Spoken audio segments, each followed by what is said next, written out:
But maybe I'm on. Hopefully. So I had to go quick find a battery for my mouse because it decided to die just as I hit the go live. Okay. So a few things before I get into the banned books and Hoax or Holy Grail series. So a quick update of what's coming.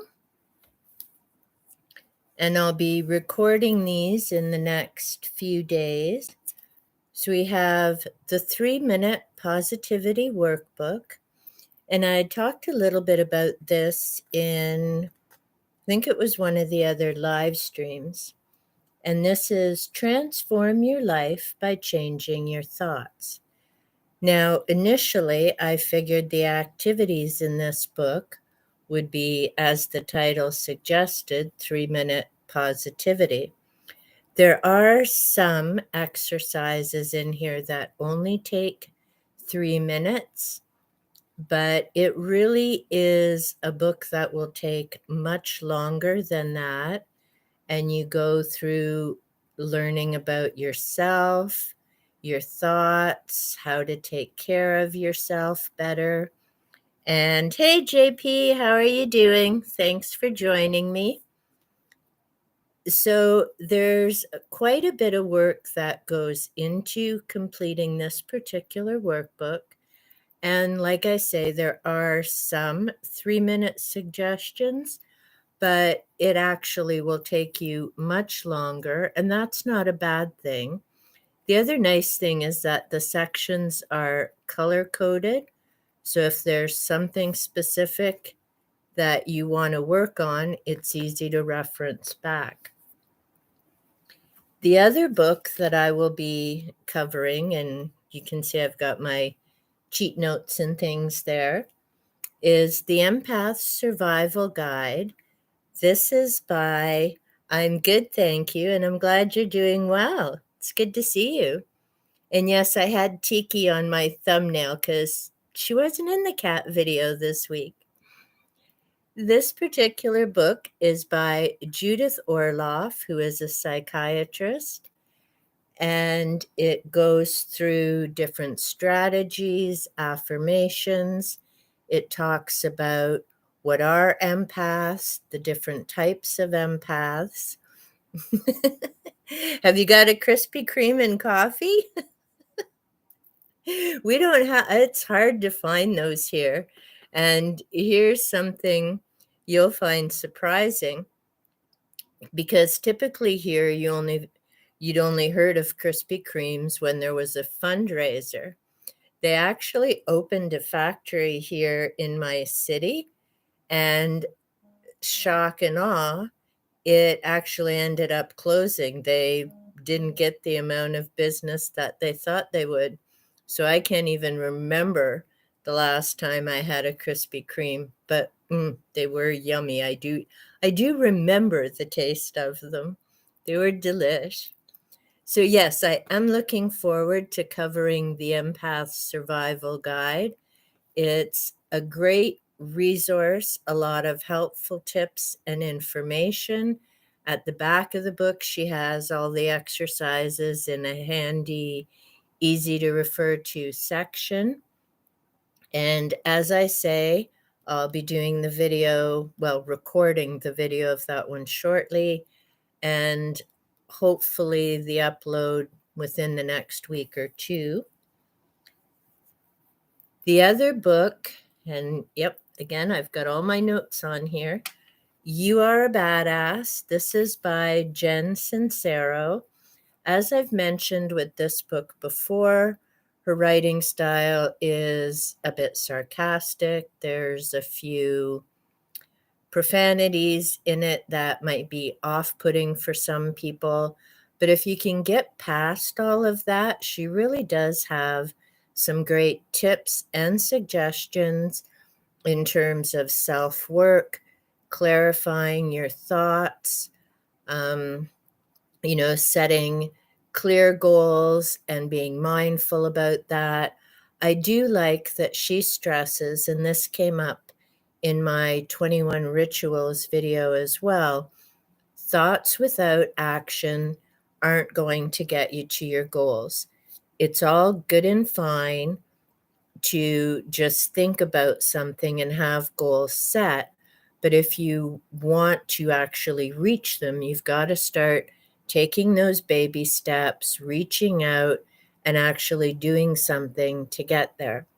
So, those are the next 3 books that will be coming up as far as the new videos. Because I decided with January, I don't know about everywhere else, but we've had so little sun here. I think we've had some sun maybe once in the past week and a half. So I figured this would be a good time to continue that, focusing on self and getting, into that positive frame of mind and thinking good thoughts. Yeah, I thought you probably would, JP. And it's actually funny that that book came up, and it'll definitely be coming up when I talk about these banned books, because it's just mind boggling to me. So I'm just reaching over here so that I can get some of the other books.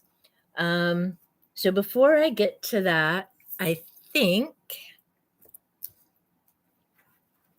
I'm going to talk a bit about Hoax or Holy Grail.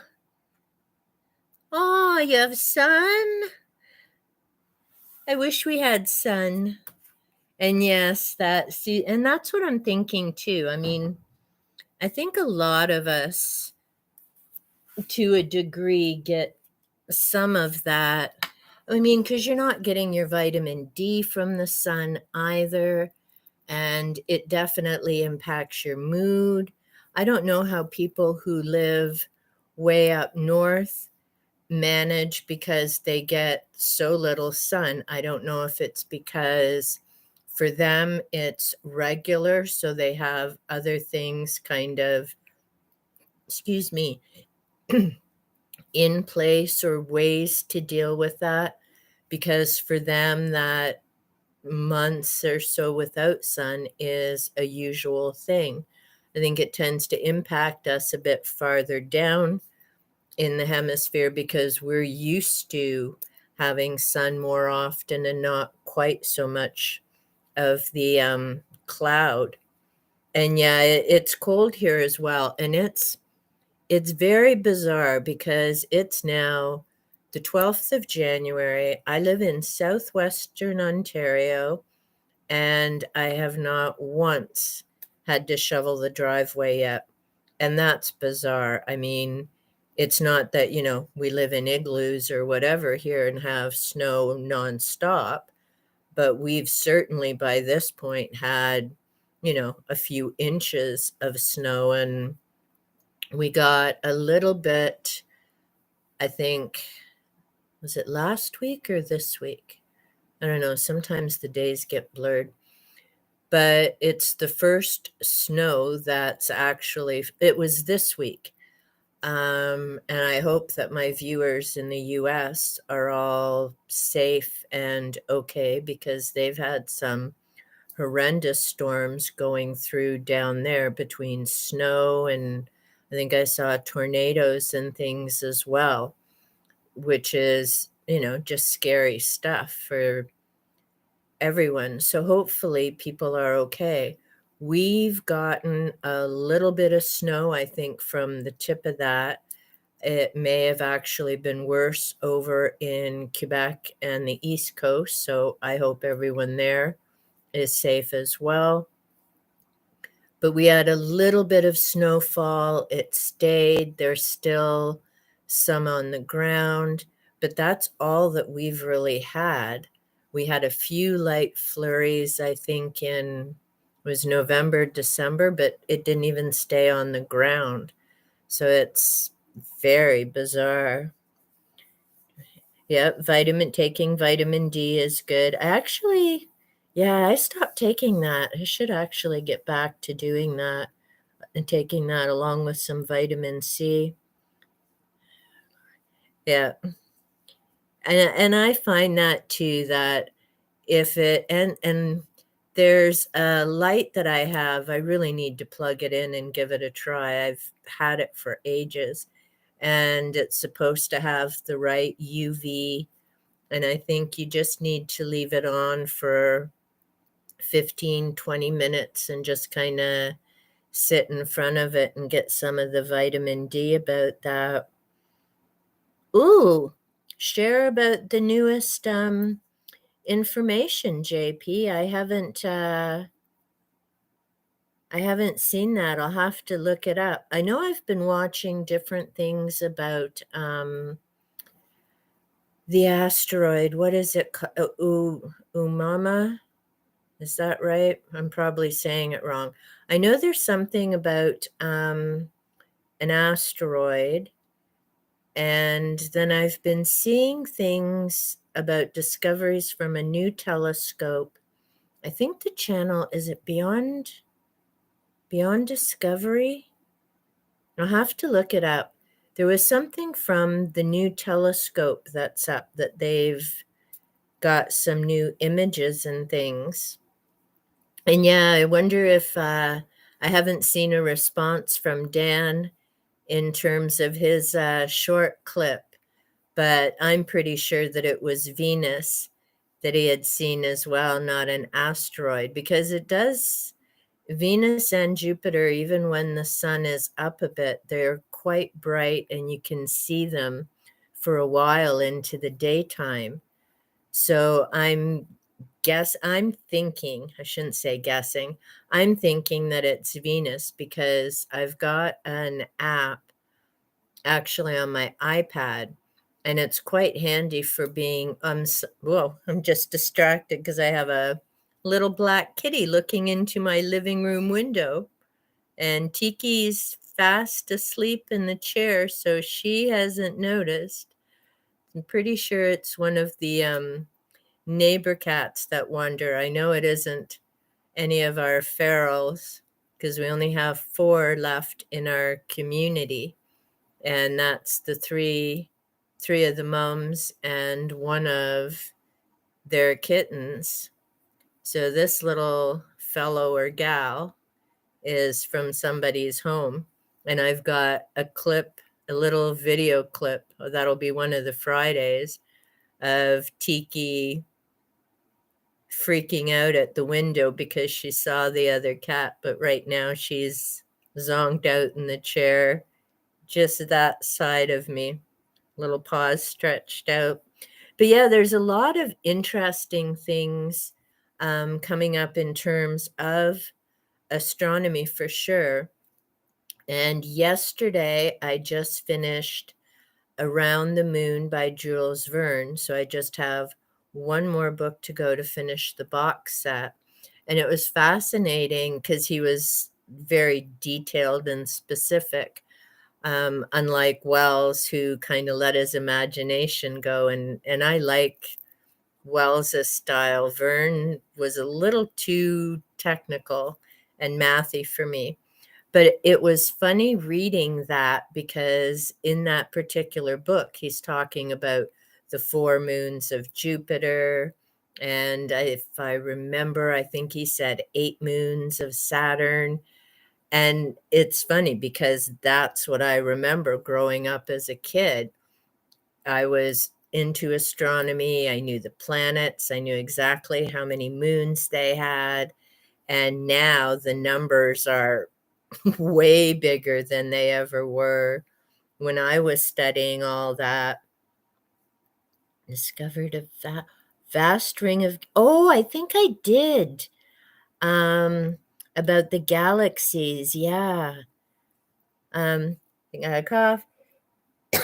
Galaxy clusters 1 to 7 billion light years in diameter, which is huge.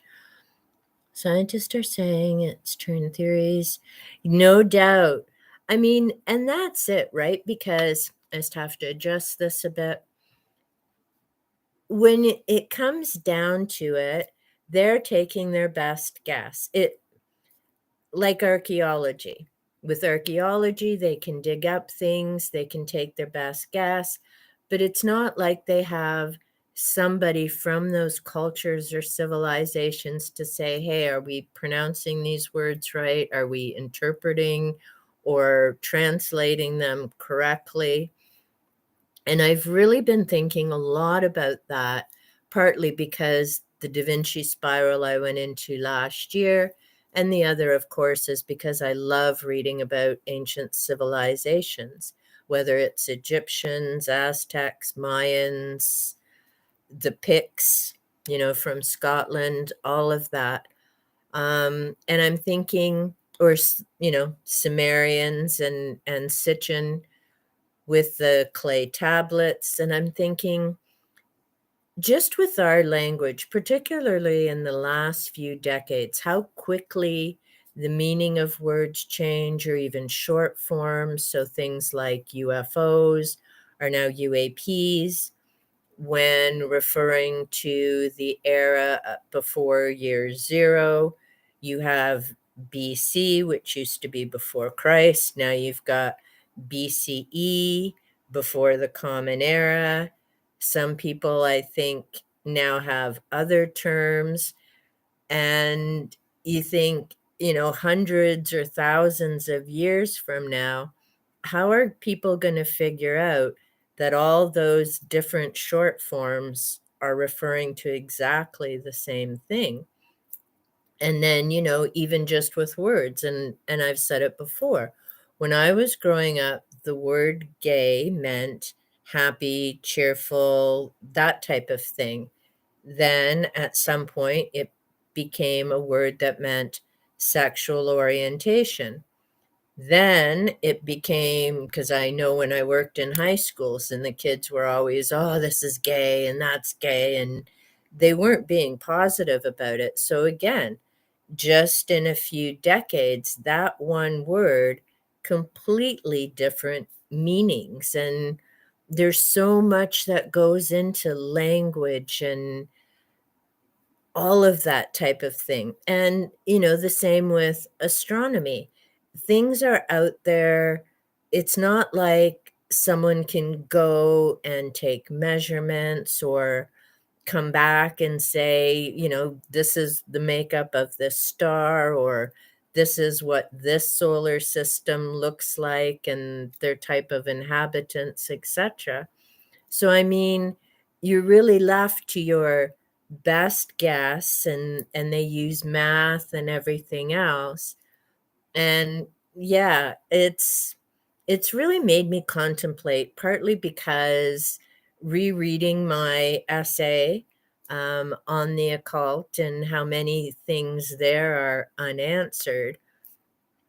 And yet the paranormal's called a pseudoscience because you can't come up with specifics or details, what have you, but yet all these others, like archaeology and astronomy, are considered, definite science.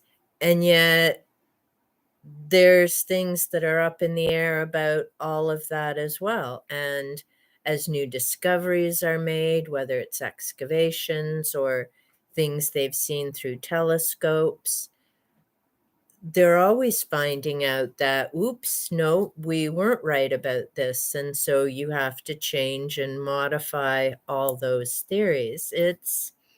I don't know. I've been thinking about a lot of things lately. Maybe it's just because it's cloudy and indoors, reflecting and that type of thing.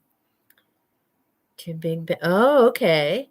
Leads towards some. So I personally, there's some kind of creator. I fully believe that whatever name people call that, um, I think there is. I mean, I know, what was it? There was something I was reading the other day, and it was talking about, oh, was it Creon maybe?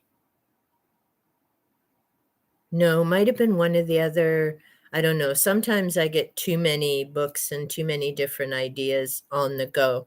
And I'd change it, but it's just the way I happen to read. There's days I need a brain break, so I'll pick up fiction. There's other days I need a kick in the butt, and I'll read one of my nonfiction, whether that's, the inspirational motivation like Steering by Starlight or Celestine Prophecy, or I'll get into the ancient civilizations and start getting my brain whirling around kind of what's going on there, and are they right? Are they wrong? What new discoveries have been made? And yeah, oh, they were talking about there's some type of, I don't know if I'm going to say this right. It isn't that things are predetermined or destined, but there is an organization and a flow, I guess, um, to how things go and evolve and all of that. Personally, I mean, the Big Bang was kind of the thing for a while. I'm not sure I'm really a Big Bang supporter. And as a kid, I mean, this used to seriously mess me up because I would be thinking, and I mean, again, back in, well, I was born 1964. So, yes, woohoo, I'm into my sixth decade now. Um, but so yeah, growing up in the 60s, early 70s, what we knew in terms of astronomy and the universe are so different. Well, even that term right now, universe, is what it was often referred to. Now there are a number of other books that I've seen or videos I've watched. It's called the multiverse because they're aware there are so many other galaxies and things out there. They talk about the parallel dimensions and all of that type of things, different dimensions. There's just, in one way, it's a very exciting time because there's so many different discoveries and things going on. So, yeah, simply a force that creates, moves to create elsewhere. Yeah, I can go with that as well. That there's definitely something going on because, like I say, the scientists are coming up with there are different things. I'm beginning to wonder if I'm frozen because I don't see the microphone moving again. Uh, I don't know. I may have to restart the stream. I don't know. The universe, I think, is kind of playing around with me. But like I say, I'm not seeing the microphone, and things have stopped again. This is wild. I may end up having to go to StreamYard at some point. Okay, I am going to end this and give it another start.